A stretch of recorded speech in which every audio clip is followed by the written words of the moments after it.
Hi guys! Ito po muli ang inyong lingkod, The Blind Man. Kung dati, libro, sunod, braille slate, ngayon naman ay stylus. Ang stylus, ito ang ginagamit namin panulat. Kung sa inyo ballpen, lapis, pentel pen, etc., kami ay stylus. Okay? Alam niyo na to, no? Ito ay papel. Scraps lang ito guys, ha? Parang, ang tawag dito ay braille paper. Pag nakabili po ako ng braille paper, papakita ko rin sa inyo. Pero pwede na rin po ito kasi scraps lang naman. Ilalagay ito sa ilalim ng slate.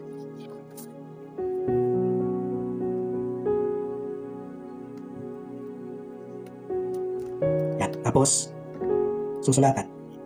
Gamit itong stylus. Okay?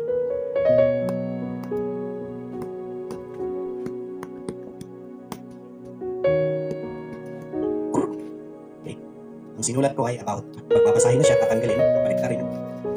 Yan. About. Sa susunod guys, ipapaliwanag ko sa inyo kung paano kami gumagawa ng letra. Kung gusto nyo. Kung ayaw nyo, okay lang. Pero kung gusto nyo po, i-follow nyo po ako pag ako'y napadaan sa inyong wall o kaya sa aking mga followers, paki-like and share naman po ako.